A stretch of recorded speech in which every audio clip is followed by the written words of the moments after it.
सतसंग मोक्ष की दारा, कोई समझ राम का प्यार।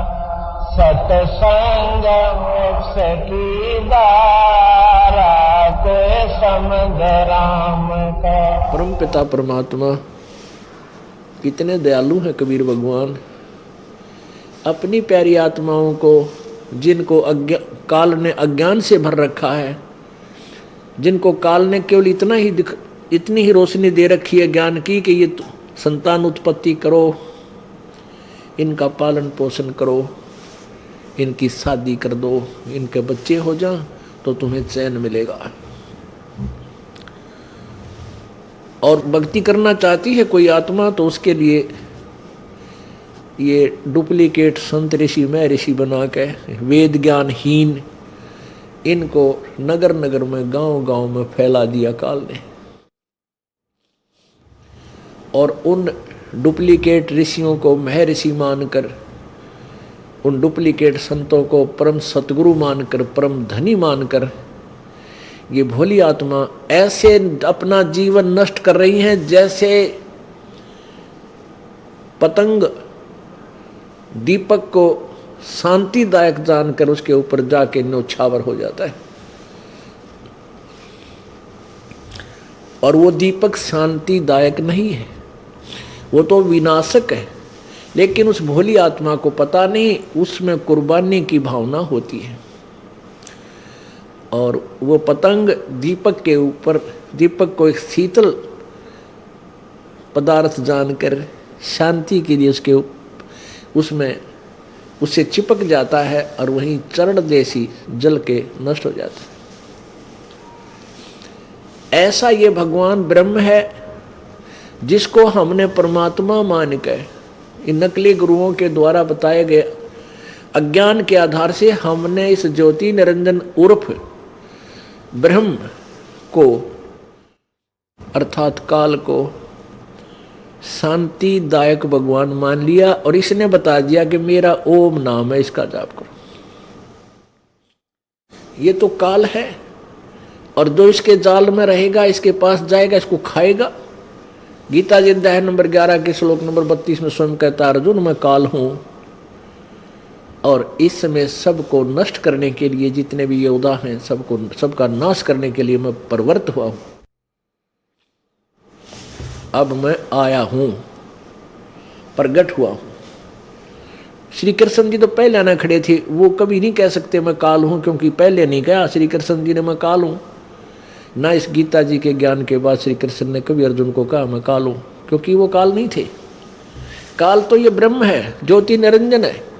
ये प्रेत की तरह श्री कृष्ण जी में प्रवेश करके और गीता जी का ज्ञान बोला और साथ में युद्ध करवाने के लिए अर्जुन को विवश किया, अपना भयंकर रूप दिखा के। ये कहता है कि 8वें अध्याय के 7वें श्लोक में कि अर्जुन तू युद्ध भी कर और मेरा सिमरण कर।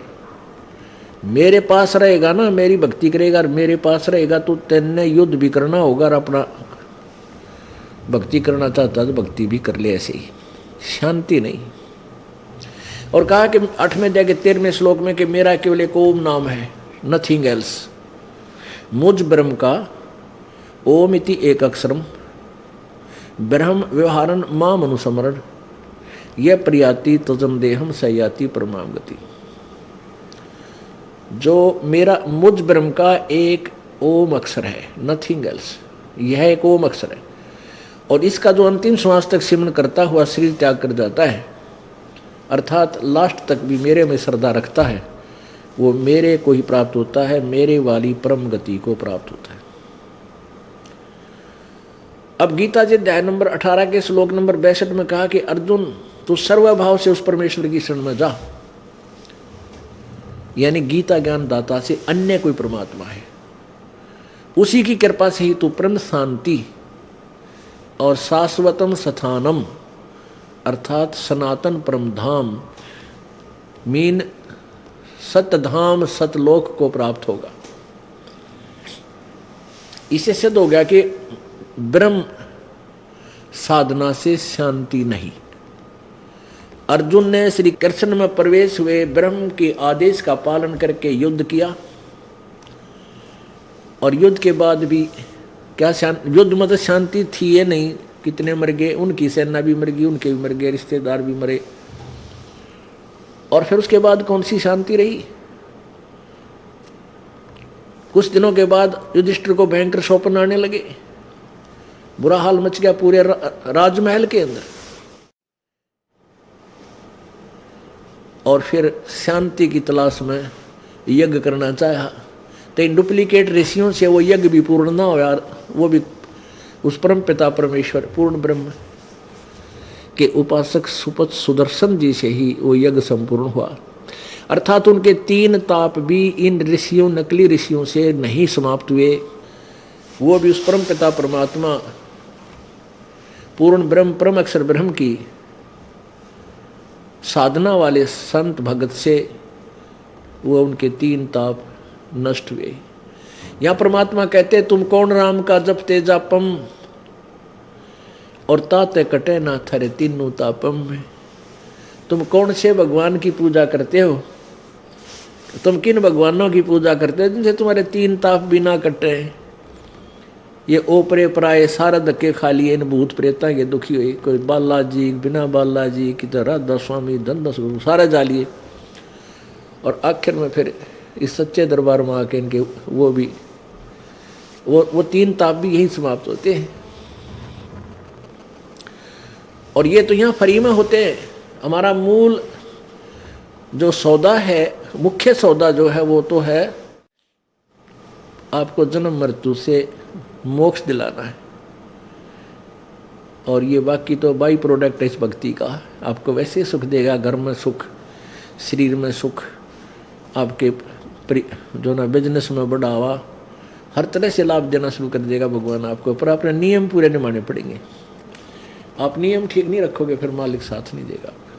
और फिर श्री कृष्ण जी के साथ क्या बना, सारे यादव मर गए आपस में लड़के, जिसमें श्री कृष्ण जी का कुल नाश हो गया, बेटे पोते पड़पोते हैं जिनके लिए ब्याह करवाए 8 श्री कृष्ण जी ने संतान, मेरा कुल चल रहेगा। 1008 शादी बताते श्री कृष्ण जी की थी,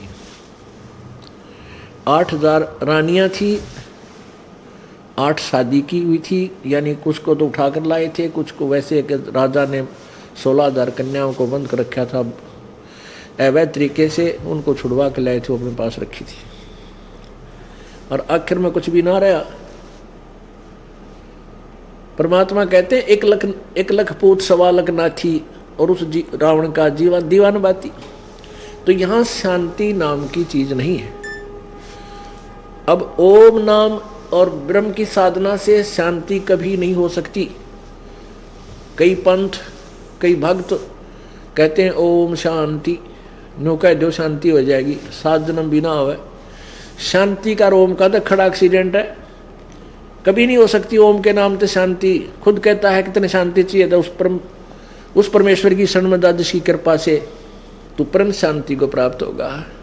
18वें अध्याय के 62वें श्लोक में वो परमात्मा कौन है, गीता जी अध्याय नंबर 15 के श्लोक नंबर 17 में कहा, 16-17 में निर्णय दिया 3 भगवानों का, ब्रह्म और क्षर ब्रह्म और परम अक्षर ब्रह्म।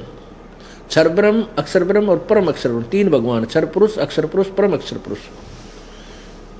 वो तीसरे नंबर का जो 17वें श्लोक में 15वें अध्याय के में कहा है, वो वास्तव भगवान है, और उसी की कृपा से परम शांति और पूर्ण मोक्ष होता है।